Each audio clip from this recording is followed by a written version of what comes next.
Mi nombre es Elena Martínez, tengo 67 años, y lo que mi nuera Silvia me hizo va a indignarte tanto que vas a querer agarrarla del cuello. Pero escucha esta historia hasta el final porque lo que esta chica no sabía es que yo tenía un as bajo la manga que cambiaría todo para siempre. ¿Te imaginas trabajar 40 años de tu vida manteniendo una casa pensando en el futuro de tu familia, solo para que te echen como si fueras una empleada despedida? ¿Te imaginas rechazar el amor de tu vida 3 veces para dedicarte por completo a tu hogar y a tu hijo, solo para que 40 años después te traten como un estorbo?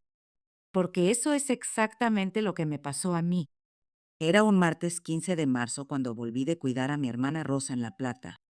Habían sido 2 semanas eternas viendo cómo se recuperaba de una operación de vesícula, pero mi deber como hermana mayor era estar ahí. Llegué a mi casa en San Telmo, esa casa de 3 pisos que heredé de mis padres hace 40 años, donde crié a mi hijo Carlos solita después de quedar viuda, donde cada peso que gané trabajando doble turno como maestra lo invertí en mantenerla como un palacio. ¿Sabes lo que es trabajar de 7 de la mañana a 7 de la tarde en la escuela y después llegar a tu casa a dar clases particulares hasta las 11 de la noche para pagar las cuentas? ¿Sabes lo que es vender las joyas de tu madre para arreglar una gotera en el techo? ¿Sabes lo que es usar la misma ropa durante 5 años porque cada peso se iba en mantener esa casa perfecta? Yo sí lo sé, porque lo hice durante 4 décadas. Metí la llave en la cerradura como siempre, pero no entraba. Probé 2, 3 veces. Nada. Mi corazón empezó a latir tan rápido que pensé que me iba a dar un infarto ahí mismo. Toqué el timbre de mi propia casa y escuché pasos en el piso de arriba. Se abrió la ventana del segundo piso y apareció esa cara. La cara de Silvia, mi nuera de 27 años, sonriendo con una maldad que me heló la sangre hasta los huesos. ¿Qué haces ahí, Elena? Me gritó desde arriba como si fuera una extraña tocando el timbre. Elena, me dijo. Ni siquiera suegra. Oh, doña Elena, nada de respeto. Silvia, no puedo abrir la puerta. ¿Está Carlos? Le pregunté con la paciencia que me quedaba, aunque por dentro ya estaba temblando. Y entonces vino la bomba que me destruyó por dentro y que todavía me duele recordar. Carlos está trabajando. Y vos ya no vivís acá. Esta casa ahora es mía. Las viejas como vos son un estorbo y yo no pienso soportarte más. Se me cortó la respiración. ¿Te das cuenta? 40 años. 40 años viviendo en esa casa, manteniéndola, cuidándola, amándola. 40 años pagando cada cuenta de luz, cada arreglo, cada peso que costó mantenerla en pie. Y esta niña me estaba echando de mi hogar como si fuera basura. ¿Cómo que es tuya? Silvia, esta casa es mía desde antes de que vos nacieras. No me importa lo que creas, vieja. Yo cambié todas las cerraduras mientras estabas jugando a la enfermera en La Plata. Si querés un lugar donde vivir, búscate un geriátrico. Un geriátrico. ¿Te das cuenta de la humillación? A mí, que a los 67 años todavía tengo más energía que ella. A mí, que durante décadas mantuve esa casa como un palacio. A mí, que sacrifiqué mi juventud, mi belleza, mis oportunidades de amor, todo por esa casa y por mi hijo. Imagínate la escena. Yo parada en la vereda de mi propia casa, con la valija en la mano, mientras mi nuera me gritaba desde arriba como si fuera una loca molestando. Llama a Carlos ahora mismo. Le grité con toda la fuerza que me quedaba. Carlos ya sabe, él está de acuerdo conmigo. Ya no te queremos acá. Mentira. Tenía que ser mentira.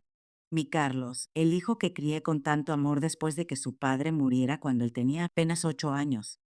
Mi Carlos nunca haría esto. El mismo Carlos que me prometía de chiquito, mami, cuando sea grande te voy a comprar una casa más linda que esta. Pero cuando llamé a su celular, me atendió con una voz rara, nerviosa, como cuando era chico y había roto algo. Sí, estoy al tanto.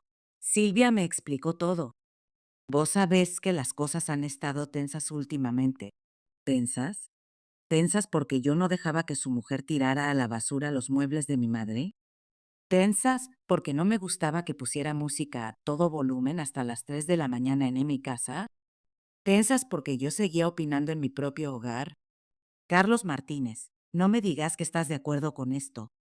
Esta casa es mía, hijo, mía. Cada ladrillo de esta casa lo pagué con mi sudor. Ya hablamos de esto. Silvia y yo necesitamos nuestro espacio. Vos podés buscar un departamentito. Un departamentito. ¿Escuchaste bien? Mi hijo, mi único hijo.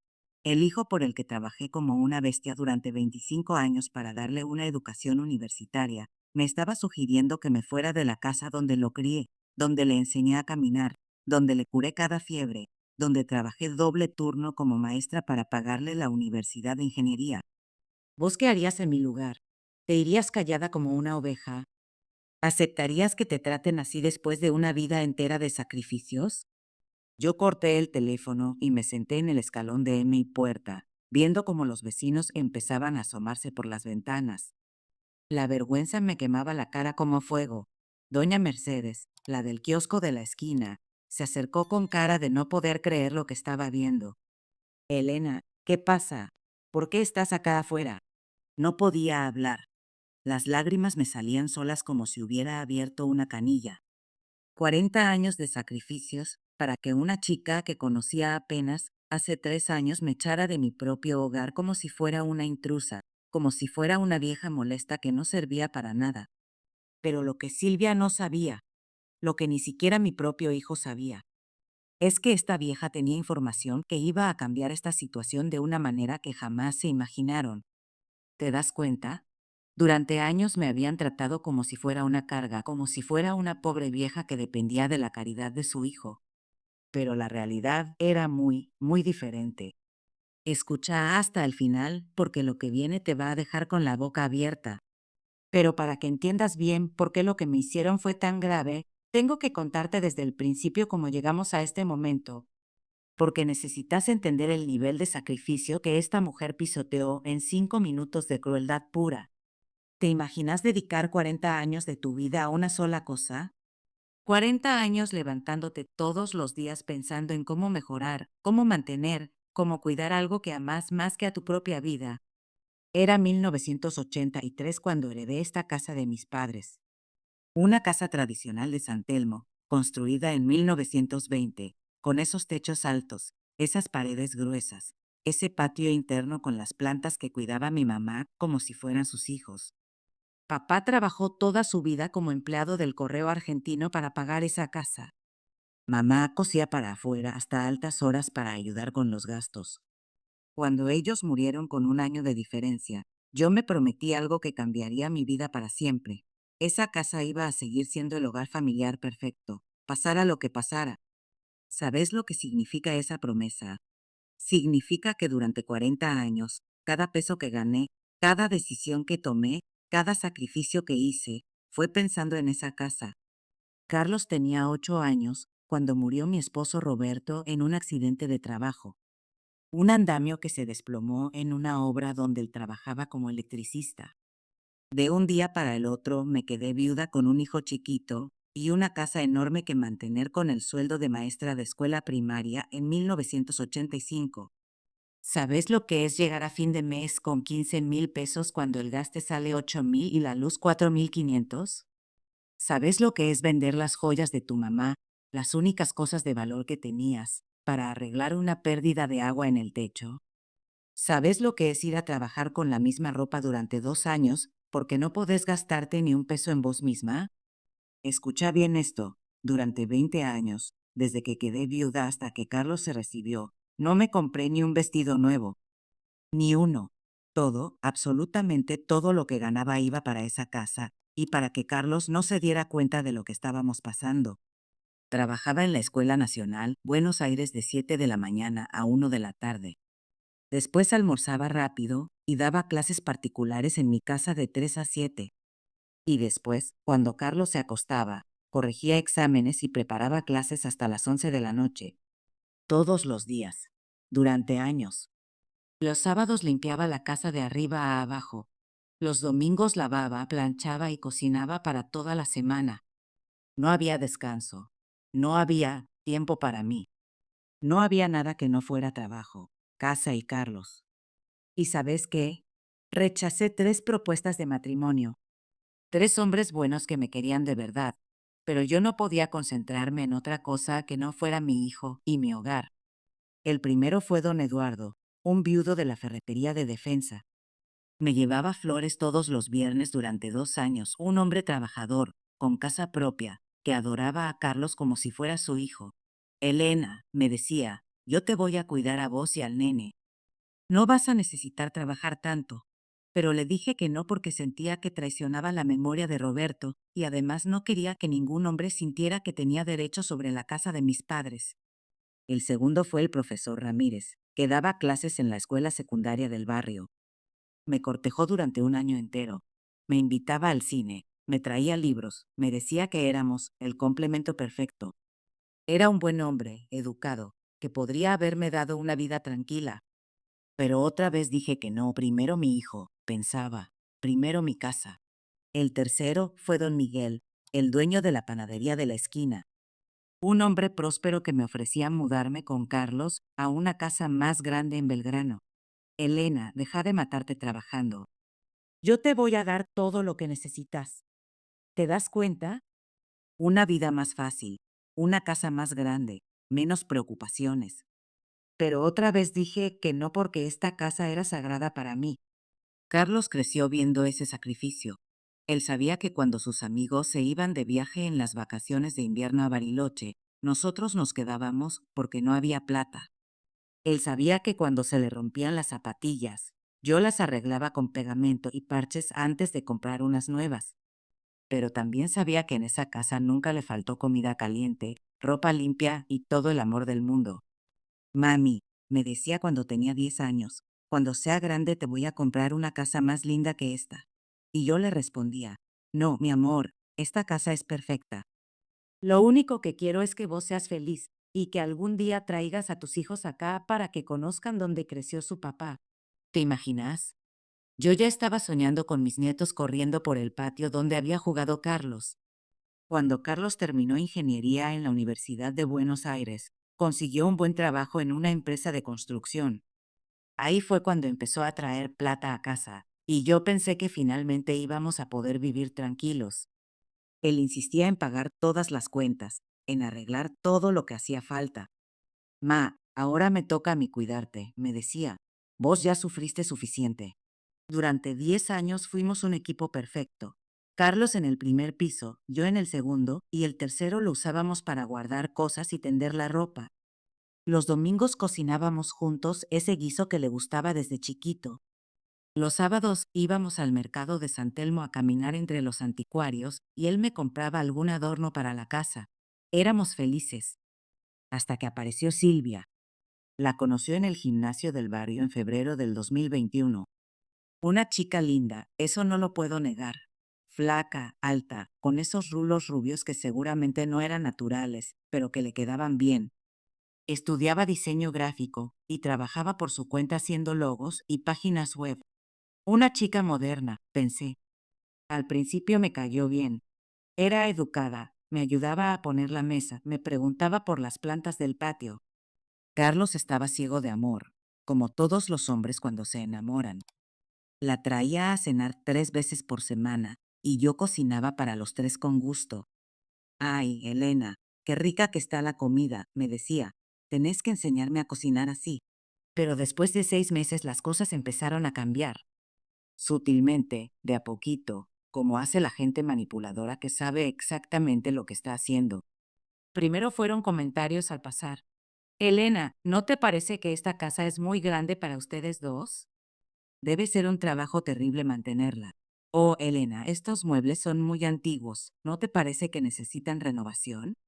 Oh, Elena, en la casa de mi mamá las cosas se hacen de una manera más práctica. Después empezó a reorganizar cosas cuando venía. Un día bajé y había movido todos los adornos del living. Ay, Elena, perdón, es que estaba limpiando y se me ocurrió acomodar un poco diferente. ¿No queda mejor así? Más moderno. Los adornos que había puesto mi madre, que habían estado en el mismo lugar durante 40 años. Otro día cambió los manteles del comedor. Elena, encontré estos manteles en el placard. Son más juveniles que los que usas. ¿Te parece si los probamos? Los manteles bordados a mano que había hecho mi abuela. Cuando Carlos le propuso casamiento en diciembre del 2021, yo estaba contenta. En serio. Pensé que iba a ser hermoso tener una nuera, tal vez hasta nietos para llenar esa casa de risas otra vez. La casa era grande, había lugar para todos. Pero Silvia tenía otros planes. Después del casamiento, en marzo del 2022, se mudó oficialmente. Y ahí empezó el infierno de verdad. Elena me dijo el primer día que se mudó, Carlos y yo estuvimos hablando sobre cómo organizar la casa. Necesitamos hacer algunos cambios para que sea más funcional. ¿Cambios? En la casa que yo había mantenido perfecta durante 40 años, primero quiso redecorar completo el living. Estos sillones están viejísimos, Elena. Carlos y yo vamos a comprar un juego nuevo, más moderno. Los sillones donde se había sentado mi padre durante 30 años para leer La Nación todas las tardes. Después fueron las cortinas. Estas cortinas de encaje son muy de abuela, Elena. Vamos a poner algo más contemporáneo, más limpio. Las cortinas que había bordado mi madre durante el invierno del 1975. Cada cambio era una puñalada en el corazón, pero yo me quedaba callada porque no quería problemas entre Carlos y su mujer. Después empezó con la cocina. Elena, yo voy a cocinar ahora. Vos descansa, ya trabajaste suficiente. Sonaba considerado, ¿no? Pero en realidad era su manera de sacarme de M y Cocina, donde había cocinado durante 40 años, donde sabía dónde estaba cada cuchillo, cada sartén, cada condimento. Y cuando yo bajaba a hacerme un té por la tarde, me decía, Elena, estoy cocinando, ¿podés subir? Necesito concentrarme. ¿Te das cuenta? Me estaba echando de mi propia cocina. Mis amigas empezaron a notar que ya no las invitaba más, porque cada vez que venía doña Mercedes o la profesora Graciela a tomar mate en el patio, Silvia ponía música fuerte o pasaba aspiradora o encontraba alguna excusa para hacer ruido y que se sintieran incómodas. Elena me dijo un día, tus amigas hablan muy fuerte. A Carlos y a mí nos molesta para trabajar. ¿No podés juntarte con ellas en la plaza? En la plaza. Después de 40 años de recibir amigas en mi casa, ¿tenía que ir a la plaza como una adolescente? Pero lo peor llegó en febrero de este año, justo un mes antes de que me echara. Silvia bajó una mañana y me dijo algo que tendría que haber sido mi primera alarma. Elena, Carlos y yo estuvimos hablando. Creemos que vos necesitas más independencia. Hay residencias para adultos mayores muy lindas, con actividades, gente de tu edad. Podés hacer amigos, tener tu propia vida. Residencias. A mí, ¿qué mantengo esta casa mejor que ella mantenía su cuarto de soltera? Silvia, esta es mi casa. Yo no me voy a ningún lado. Elena, no seas egoísta. Carlos y yo queremos formar una familia. Necesitamos privacidad. Egoísta. Me dijo egoísta. A mí que le di todo a esa casa y a mi hijo. A mí que sacrifiqué mis oportunidades de amor y de felicidad para mantener ese hogar perfecto. Esa noche hablé con Carlos. Hijo, ¿vos querés que me vaya? Ma, no es que quiera que te vayas, pero Silvia tiene razón. Tal vez sea hora de que tengas tu propio espacio. Podés venir a visitarnos los domingos. ¿Visitar? ¿A mi propia casa? ¿Los domingos? Y ahí fue cuando empecé a sospechar que algo muy raro estaba pasando. Carlos nunca había hablado así antes. Carlos me adoraba, me respetaba, pero cada conversación que teníamos terminaba igual. Silvia tenía razón. Silvia necesitaba esto. Silvia quería aquello. Esa mujer le había lavado el cerebro a mi hijo de una manera que yo no podía creer. Pero lo que ninguno de los dos sabía es que yo tenía información muy particular sobre esa casa. Información que había guardado en secreto durante años y que iba a ser la clave para recuperar lo que era mío. ¿Sabes qué? Mientras ellos me trataban como una vieja inútil que no sabía nada del mundo, yo había estado tomando decisiones que ellos consideraban imposibles para alguien como yo. Seguía aguantando porque pensé que era una etapa, que se les iba a pasar, que Silvia iba a madurar y entender que esa casa era sagrada. Pero cuando me echaron ese martes, entendí que no era una etapa. Era un plan que estaba a punto de salirles muy, muy caro. Lo que te voy a contar ahora va a sonar increíble, pero cada palabra es verdad. Y fue lo que me salvó de quedar en la calle como una indigente después de 40 años de sacrificios. Ese martes, después de que Silvia me echara de mi propia casa como a una empleada molesta, me fui caminando hasta el Banco Nación de la sucursal Defensa. Caminé 20 cuadras llorando, sintiendo que me había quedado sin nada en el mundo. Pero había algo que tenía que verificar, algo que había guardado durante años y que jamás pensé que iba a necesitar para defenderme de mi propio hijo. Llegué al banco y pedí abrir mi caja de seguridad. Una caja que había alquilado hacía 15 años siguiendo el consejo de Roberto. Elena, los papeles importantes no se guardan en casa. Un incendio, un robo, y perdés todo. Cuando abrí la caja, además de las escrituras originales de la casa, había algo más. Algo que me había llegado por correo hacía exactamente 3 años y que en su momento guardé sin darle mucha importancia. Era una carta oficial del gobierno de la ciudad de Buenos Aires. Una carta con membrete oficial, sellos, firmas. La carta decía textualmente: Señora Elena Martínez, tenemos el agrado de informarle que la propiedad ubicada en Estados Unidos 1247, San Telmo, ha sido declarada Patrimonio Histórico de la Ciudad de Buenos Aires, según expediente número 2020-45.782 Cava. ¿Te das cuenta lo que esto significa? Mi casa, la casa que Silvia quería remodelar a su antojo, la casa donde había cambiado cortinas y movido muebles y pintado paredes, era oficialmente un patrimonio histórico protegido por la ley argentina. Pero seguí leyendo y la cosa se ponía mejor.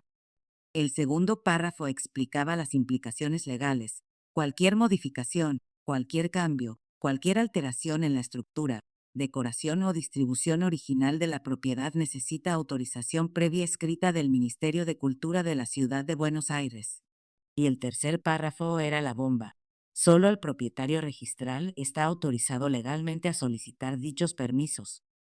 Las modificaciones no autorizadas constituyen delito federal. ¿Escuchaste bien? Silvia había cambiado las cortinas históricas, había pintado paredes originales de 1920, había movido muebles de época, había reorganizado la decoración, había instalado aires acondicionados perforando las paredes históricas. Todo sin autorización, todo ilegalmente. Pero tenía más munición, mucha más. Durante las últimas semanas, antes de irme a cuidar a Rosa, había notado que Silvia hablaba mucho por teléfono con su hermana Mónica. Conversaciones raras, en voz baja, que interrumpía cuando yo aparecía. Mi instinto de madre me decía que algo turbio estaba tramando, así que hice algo que tal vez no estuvo bien moralmente, pero que me salvó la vida. Grabé esas conversaciones. Tengo un teléfono viejo de esos que todavía graban llamadas, y una tarde que Silvia pensaba que yo había salido a hacer compras, grabé toda una conversación que tuvo con su hermana. Una conversación que me confirmó mis peores sospechas. Saqué el teléfono ahí mismo en el banco y escuché otra vez esa grabación que me helaba la sangre. Mónica, ya no aguanto más a la vieja esta. Es insoportable. Está siempre encima, siempre opinando, siempre diciendo cómo se hacen las cosas en esa casa. ¿Y Carlos qué dice? Carlos es un boludo que hace lo que yo le digo. Ya lo convencí de que su madre necesita independizarse. El tema es cómo sacarla sin que arme quilombo legal. ¿Y si se niega a irse? Ahí viene lo bueno, hermana. Hablé con un escribano amigo de papá. Me dijo que si la vieja se va por más de 30 días de la casa, y nosotros demostramos que la estamos manteniendo y habitando, podemos iniciar un juicio de prescripción adquisitiva. ¿Eso qué significa? En criollo, nos quedamos con la casa, legalmente. ¿Te das cuenta? Prescripción adquisitiva. Querían robarme la casa usando un vacío legal. Pero la conversación siguió y se puso peor. ¿Eso es legal? Es un vacío legal que se puede explotar. Además, ¿quién le va a creer a una vieja de 67 años contra un matrimonio joven con ingresos comprobables y títulos universitarios? Ya tengo todo calculado. ¿Cómo? Cuando la vieja se vaya a cuidar a la hermana enferma, cambio las cerraduras y listo. Chao, Elena. Para cuando vuelva, ya vamos a estar instalados como dueños de hecho. ¿Y si Carlos se arrepiente? Carlos hace lo que yo le digo, hermana. Ya lo tengo entrenado. Además, Cuando vendamos esta casa antigua y nos compremos algo moderno en Palermo, se va a olvidar de la nostalgia. Vender. Quería vender la casa de mis padres, la casa donde crié a mi hijo, la casa por la que sacrifiqué mi vida entera. Mónica, esta casa en San Telmo vale fácil $400,000 por la ubicación. Con esa plata nos compramos un departamento de 2 ambientes en Palermo y nos sobra para el auto nuevo que quiere Carlos y para unas vacaciones en Europa. $400,000.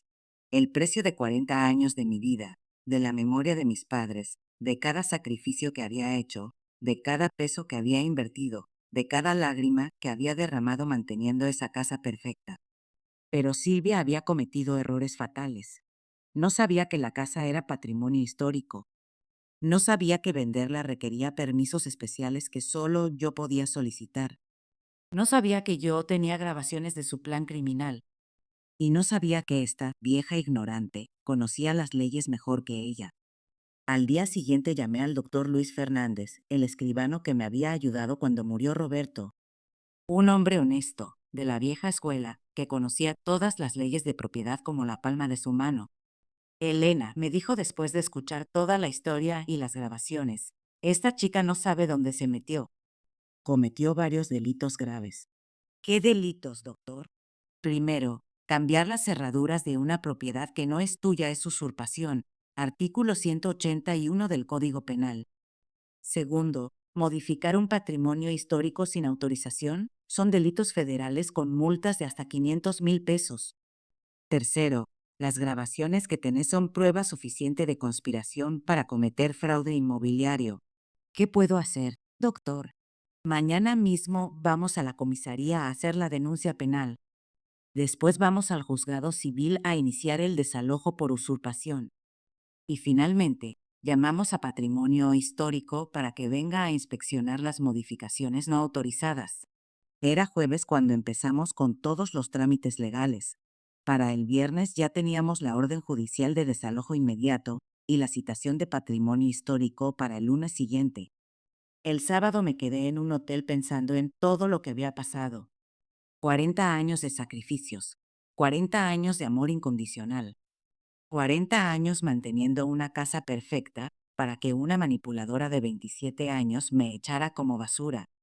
Pero ya no era la Elena asustada que había llorado en la vereda. Era la Elena que tenía la ley de su lado y las pruebas en la mano.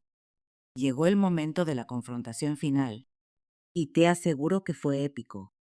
El lunes 20 de marzo a las 10 de la mañana llegué a mi casa acompañada del doctor Fernández, un oficial de la comisaría 11º, 2 inspectores de patrimonio histórico de la ciudad y un escribano del registro de propiedad. Silvia abrió la puerta con la cara de quien no entiende nada. Todavía estaba en pijama, despeinada, con esa actitud soberbia de siempre, como si fuera la dueña y señora de la casa. ¿Qué hacen todos ustedes acá? Preguntó como si nosotros fuéramos los intrusos. El oficial le mostró la orden judicial con una tranquilidad que me encantó. Señora, tenemos una orden de desalojo inmediato por usurpación de propiedad ajena y una citación por modificaciones no autorizadas en Patrimonio Histórico Nacional. La cara de Silvia cambió completamente. De la soberbia pasó al pánico en 2 segundos. Se le descompuso la cara como si hubiera visto un fantasma. ¿Patrimonio histórico? ¿De qué hablan? Esta es la casa de mi marido. No, Silvia, le dije con una tranquilidad que ni yo mismo me creía. Esta es mi casa. Siempre fue mi casa. Y resulta que es patrimonio histórico de la ciudad desde hace 3 años. Algo que vos no sabías cuando decidiste remodelar ilegalmente. Los inspectores empezaron a revisar cada modificación que había hecho con una meticulosidad que me daba escalofríos. Los agujeros en las paredes históricas para los aires acondicionados, la pintura nueva sobre los azulejos originales de 1920, los muebles de época que había tirado a la basura, las cortinas bordadas por mi madre que había reemplazado por algo más moderno. Señora, le dijo uno de los inspectores después de revisar todo, estas modificaciones representan daños por aproximadamente 180,000 pesos en restauración profesional, más las multas correspondientes que ascienden a 350,000 pesos según la Ley de Patrimonio Histórico. 530,000 pesos. Más de lo que Silvia ganaba en 2 años completos. Pero lo mejor vino después. Saqué el teléfono y puse la grabación donde admitía su plan de robarme la casa para venderla. Mónica, ya no aguanto más a la vieja esta. La voz de Silvia llenó todo el patio. Su propia voz confesando el fraude que había planeado, el plan de quedarse con mi casa usando un vacío legal, el plan de venderla para comprarse algo en Palermo. Se le descompuso la cara completamente. Literalmente se puso verde como si fuera a vomitar. Elena, nosotros podemos hablar. Eso fue solo una conversación. No, Silvia, ya hablaste suficiente. Ahora vas a escuchar vos. En ese momento llegó Carlos del trabajo en su auto. Cuando vio a toda la comitiva legal en la puerta de la casa, entendió que algo muy grave estaba pasando. Ma, ¿qué pasa acá? ¿Por qué hay tanta gente? Le expliqué todo con una calma que no sabía que tenía. Las grabaciones donde su mujer planeaba robarme la casa, el patrimonio histórico que ella había violado, las modificaciones ilegales que había hecho, el plan de venderle mi casa a sus espaldas para comprarse algo en Palermo. Vi cómo se le caía el alma a los pies, como si hubiera envejecido 10 años en 5 minutos. Silvia, ¿es verdad esto? Silvia no podía ni hablar. Solo lloraba y repetía perdón, perdón, perdón, como un mantra inútil. Carlos se acercó a mí y se puso de rodillas en la vereda, delante de todos los vecinos que se habían juntado a mirar, delante de los oficiales, delante de todo el mundo. Ma, perdóname, perdón por no haberte creído, perdón por haber dudado de vos, perdón por casi dejarte en la calle después de todo lo que hiciste por mí.